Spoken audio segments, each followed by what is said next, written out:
Cybersecurity can be really basic. It's just protecting your information from people who want to do something nefarious with it. It's really basic. It can be really technical, or it can be just somebody. It can be not technical as well. So cybersecurity is protecting your information from other people. So why is this important to in a work setting? And let's start with home. Why is it important, even when you're not at work, to be aware of cybersecurity? Right. We use online tools all the time. We have email, you have your bank account at home, you have Social Security at home, you log into your TV a lot of times. You just log in and you have your personal information everywhere, and you don't even realize it a lot of times. You have your phone. On your phone, you might be on Facebook, you might be on Instagram, you might be texting somebody. That information is out there everywhere, and we need to make sure that the wrong people don't get our information. And I think it's not just about the technical side of it. Needs to be a relatively like a mindset change and a way of thinking change for everyone, and being more secretive with your stuff and not just trusting every message and every picture and video and everything that you see nowadays, especially in the near future and with the onsets of the AI generated everything is coming. It's very soon will be to the point where you won't be able to trust anything that comes across the screen, and the only way to verify that person or that request is face to face. Right. An email comes through, and that email looks legitimate. It looks like it came from somebody that you know, but if you look really closely, one of the letters is added. There might be two of a letter. One might be missing. Instead of an I, there might be an L, or something just doesn't look correct. The email may have incorrect grammar. The tone of it may not sound like a person that you typically talk to. Something weird that a person usually doesn't send to you. You really just have to question everything you look at. People are out to get you. I mean, it sounds negative, but they are. People are preying on those who are unsuspecting or trustworthy. So it's good to be trustworthy. We're from Minnesota, and we're Minnesota nice, so we're nice to everybody, but we have to change that mindset, like Travis said. Yeah, it's trust but verify, that kind of thing. You can, sure, okay, you need that gift card for something, you get an email that says, hey, it's your CEO or superintendent or whoever says, hey, I'm on vacation and I need this. And it's like, well, that's an unusual request, maybe. Like, okay, I'll help him out, but you need to, call his secretary or call him directly and say, hey, you sent me an email, just wanted to follow up, and just do that double verification back on things that seem out of the ordinary. The other thing you see with a lot of the emails that come across is they try to prey on, they try to blackmail you, they try to give you a sense of it's an urgent, like you need to do it and get you rushed so you're not thinking clearly. They prey on human emotion, and it comes down to just a different term of like what's called social engineering. That term and has been around for a long time. One of the most prolific, well-known names of social engineering hacker is Kevin Mitnick, and was a legend back in the 80s and 90s doing all kinds of stuff, and he's written several books. and they're very interesting, the things that he's done over those years in their early days of technology. And but I I know he was so confident he would face to face social engineer his way into buildings and stuff. You know, it's crazy what a bold attitude and you know, confidence will go a long ways. You know, it's so. Another thing we need to be careful of is people do prey on the vulnerable. So I know someone, for example, who's elderly, someone called them, it wasn't through an email, but someone called them and said, you owe us this much money for working on your computer. Well, she didn't check with anybody and lost up to $50,000. Upwards of $50,000, kept paying to this company saying, you have to pay this or we're going to take your computer away. And she was vulnerable and didn't know the difference. I have another friend whose dad passed away, and her mom, was a victim of an attack or a scam because the obit was in the paper, right? So if you have an obituary in the paper, they will prey on the person who is the survivor, saying this needs to be done or this needs to be done. So if you have someone who has recently passed and you're a relative of them, you have to be very careful not to fall prey. Triple check, ask somebody, and then ask another person to double check to make sure that what somebody is asking for is legit. There is nothing urgent when somebody passes away. There's like 5 million things to do, but nothing is urgent as far as payments or insurance or Social Security or anything like that. Nothing is urgent. So take the time to ask the questions and to verify that what you're doing is legit and not a scam. So we had talked about verifying and things when you get something that looks suspicious. How can you prevent this? You know, something coming through an email. Oh, I don't know that there's a way to totally prevent anything from coming through on email. You can not put your email address out there. You need to be a little bit careful about unsubscribing, because sometimes unsubscribing is verifying that the email is legitimate, unless it's a place that you know you subscribed. So if you know you subscribe to Menards, for example, you're pretty safe to unsubscribe from them. But if it's just a random website you've never heard of, you know nothing about, just delete it, mark it as spam. It'll go into your junk folder, delete, delete, delete, delete. Never, ever, ever click on a link in an email. Just don't ever do it for any reason. Unless you call the person and say, did you send me this? If you can't call somebody and said, yeah, you sent me this, then don't click on it. So if you get a bank statement, for example, in the mail, go to your bank's website and log in that way. Don't click on the link in the email, because that is an easy scam, right? Any link in an email, don't click on the link. Go to the website yourself.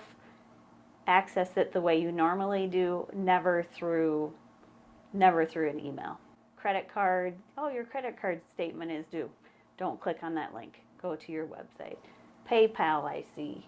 Yeah, there's, you know, Venmo, anything that you subscribe to, never, ever, ever click on a link in an email. you get the email, use that as a notification. Think of it like a fax or something. You can't interact with it. And go to the website, go to the trusted source that you know, go to, you know, wellsfargo.com, and because sometimes if you click on the link, it'll take you to wells.fargo.nc Really or close, something, yeah, you know, something really whatever, close. some sketchy website, and if you're not paying attention, You also it's don't want, quick. yeah, you also don't want to save your credit card information online or to a website. So if you're in a website that you go to all the time and you have your credit card saved because it's super convenient, that's a security hole as well. So a couple other things you might want to do is keep your computer up to date. Are your Windows updates run? Is your antivirus up to date on your computer.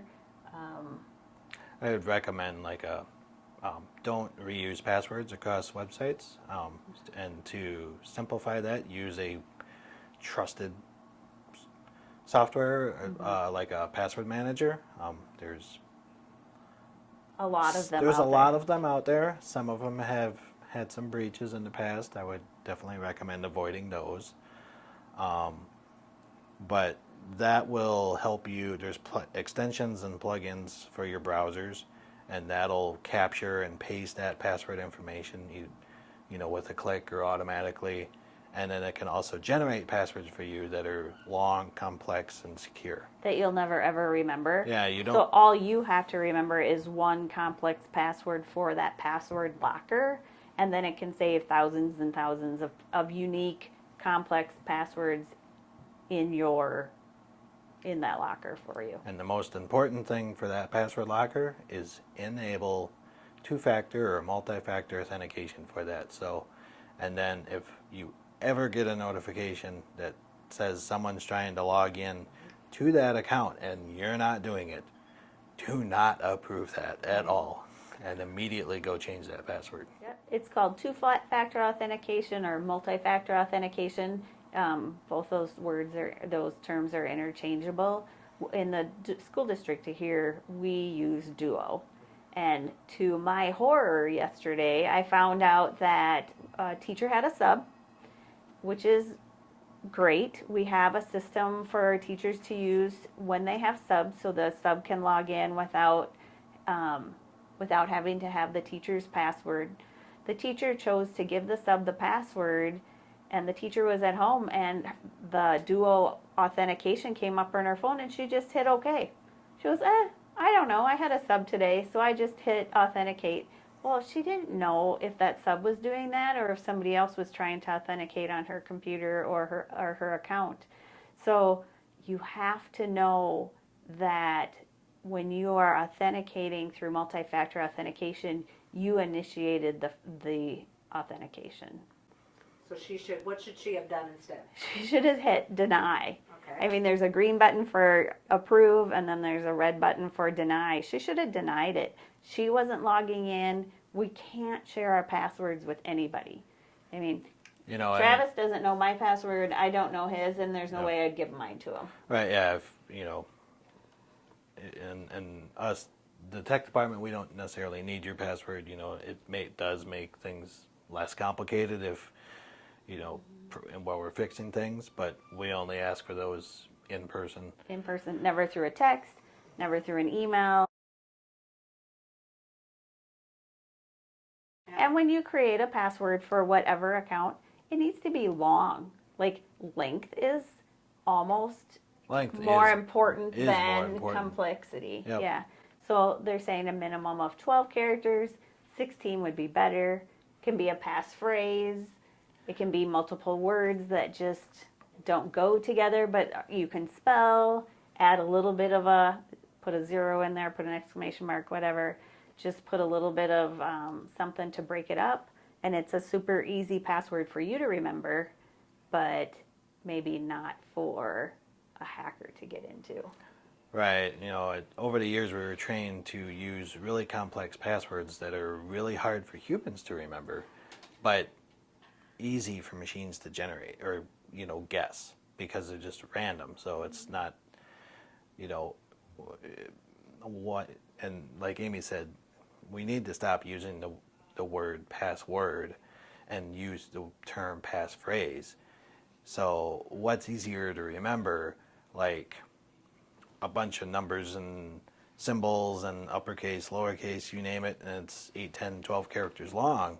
Well, sure, it's complex, but it's insanely difficult to remember. So you're probably going to put it on a sticky note, right? Mm-hmm. And if you put it on a sticky note, you just negated the complexity of the password, because anybody could come up, flip your keyboard over, it's on the bottom of your keyboard. Not a good place to keep a password, because that's the first place somebody would look. And don't use names and passwords. I have sat down at teachers' desks before, looked around their desk, and not found their password. But I saw a picture of a dog or their kid, found the name of the kid, and I found their birthday, and their password was the name of the Yep. kid and the birthday, and I was in. Or the it's just, dog. just the Yeah. guests. Or for- your anniversary or anything like that just isn't Don't isn't use scary. anything that's publicly available. What's something that you like. Like one of the easiest things is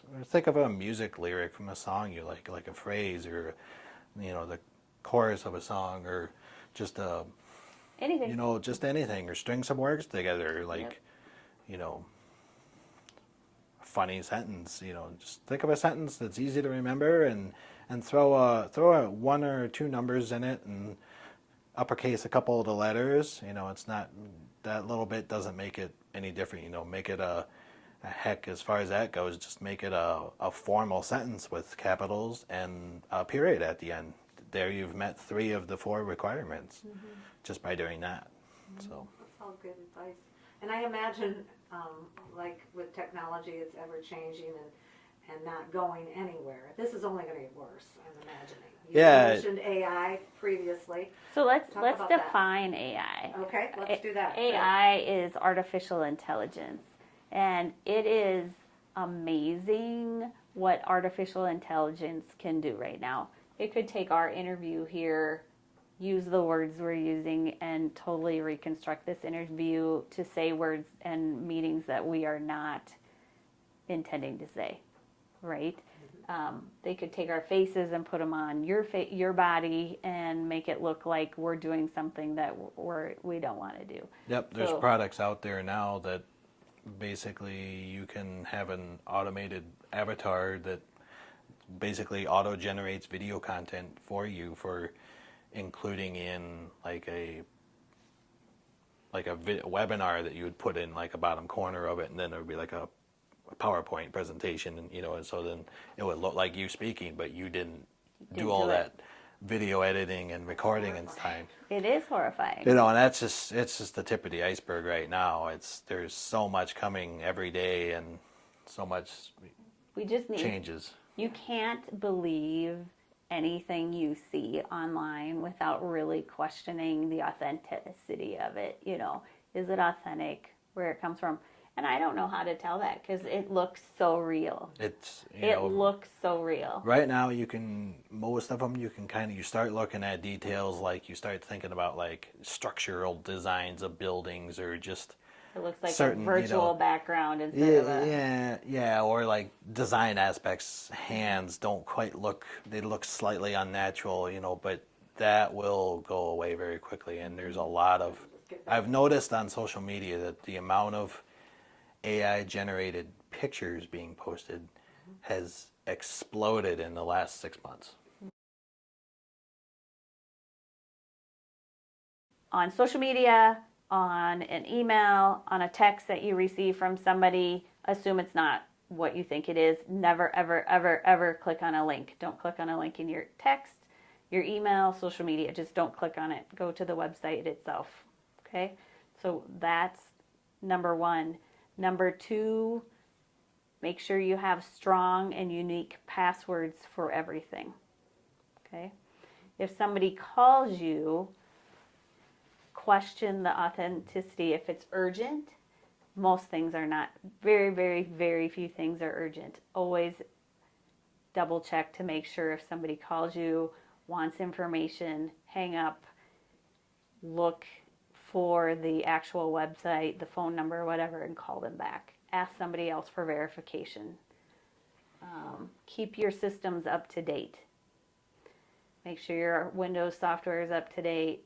Malware, antivirus is up to date. Your phones, tablets, Everything. your routers, everything. Yep. Firewalls. Make sure you have a firewall on your computer and it's up to date. It's active. It's on. So, just be super careful and question anything you see. Don't take anything at face value. We're Minnesota nice. We're nice people, but we have to protect our information, our students' information, and our personal information.